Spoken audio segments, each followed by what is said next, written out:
Jees, katsotaan mitä tonne punamultaan tulee sekaan, niin meillä on sitten nyt en saanut Italian punaista, se on kuulemma koko maaston loppu, niin on Englannin punaista, mutta pitäisi olla heleää. Sen jälkeen meillä on 8 kiloa ruisjauhoa, se pitäisi olla siidattua, se on harmittavasti karkeita, mutta ehkä onnistuu. Sitten on natriumbensonaatti, eli se on tämmönen ihan mitä ruuassa käytetään, tämmönen säilöntäaine. Tähän on tää punamulta semmonen, että sehän on tämmöstä puurolientä, niin sehän alkaa sitten käymään tai pahenee, niin tää estää nyt sitten tää säilöntäaine sen. Sitten on 4 litraa vernissaa. Ja sitten löytyy tämmöstä rautasulfaattia, rautavitrilliä, ja sitä on 4 kiloa. Tästä tulee nyt semmoinen 120 litraa sitten punamulta.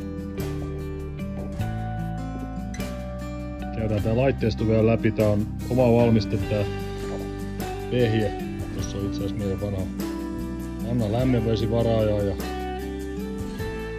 siihen on sitten kytketty tämmönen romuttamolta löytynyt maidon jäähdytin ja siellä on semmonen kennosto tuo alla, niin kytki sitten ton lämmityksen tonne ja se lämmittää itse asiassa tätä astian pohjaa sitten suurin piirtein 8-90 astetta. Tässä on sikäli hyvä, että ei pala pohjaa.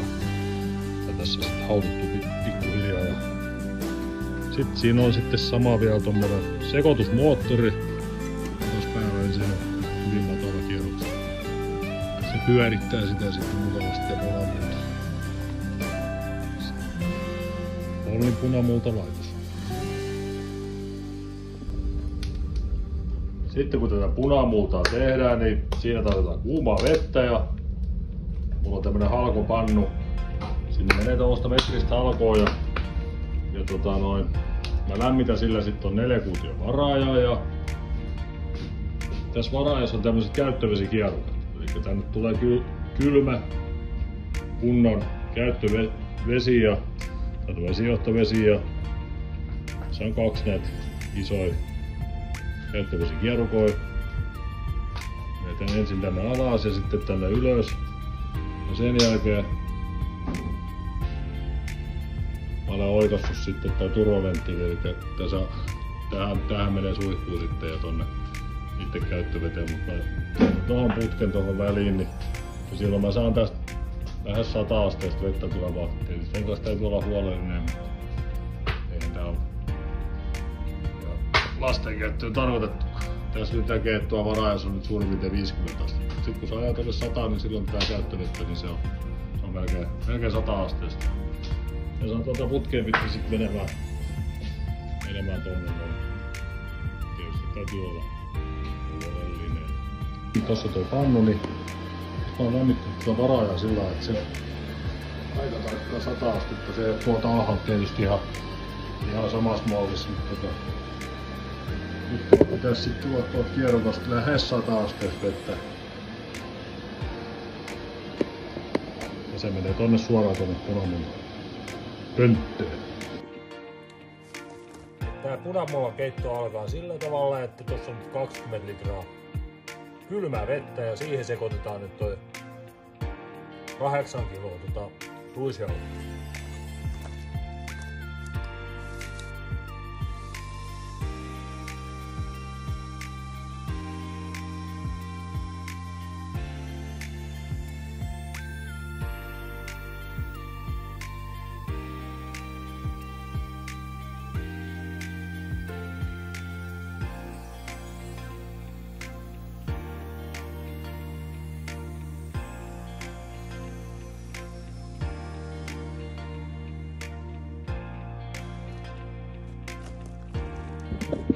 Oi, se on siellä sekaisin. Se tuli tommonen velli. Laitetaan 80 litraa tulikuumaa vettä tonne punamultapönttöön.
No niin, sitten me lisätään tää rautasulfaatti, eli rautavitrilli. Tuo vesi on melkein kiehuvaa.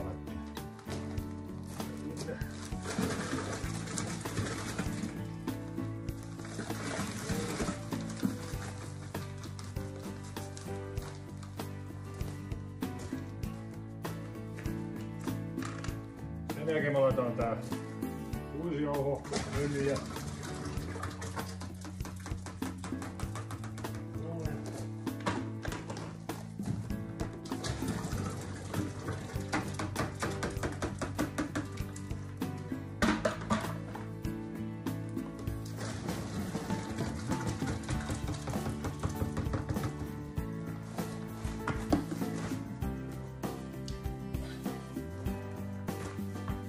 Sitten sekoitetaan se huolellisesti.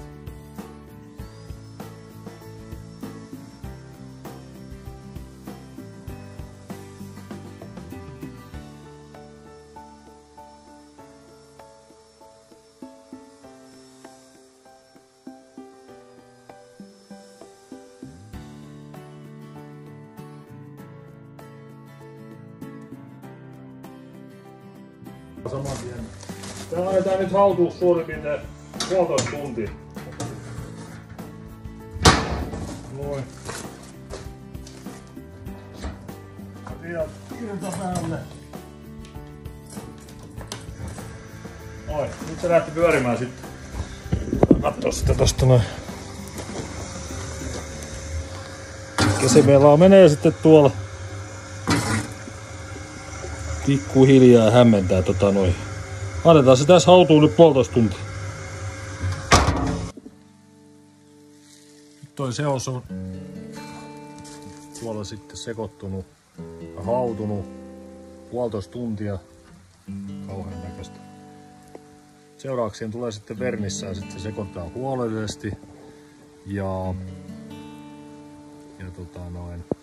annetaan hautua 15 minuuttia. Joo, eli nyt laitetaan 4 litraa vernissaan tonne. Mä otin tosiaan paidan pois, kun täällä sataa, niin on sitten naiskatsojillekin ehkä jotain kuvia.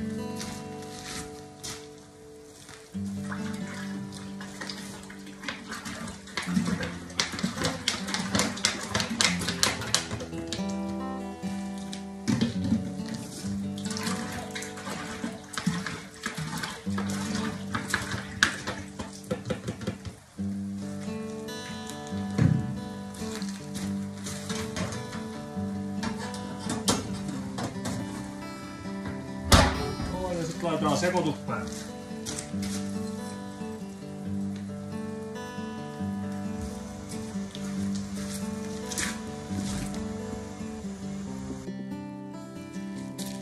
Sitten ollaan aika loppuvaiheessa jo. Laitetaan tonne sekaan sitten väripigmentti, eli se on nyt englannin punaista, kun ei saanut italian punaista, mutta pitäisi olla heleää ja kirkkaa punaista kuitenkin. Eli ensin laitetaan toi punamulta ja sen jälkeen sitten natriumbensonaatti säilöntäaine. Se menee sitten vaikka ensi vuoteen maaliin.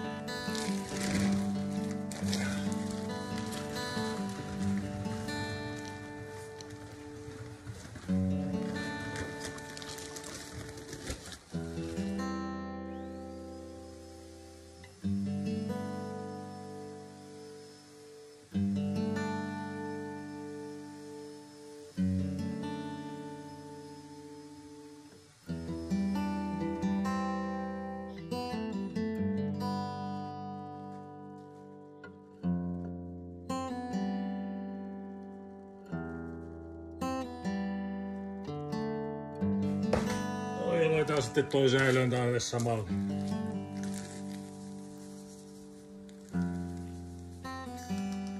Tää käytetään ihan ruokataloudessa muutenkin.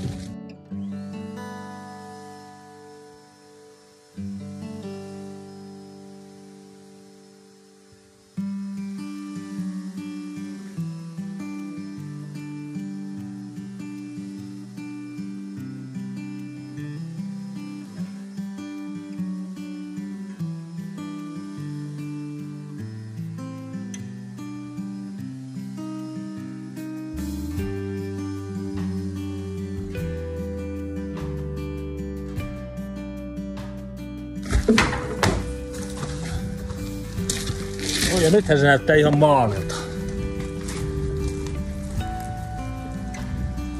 Sitä punaista.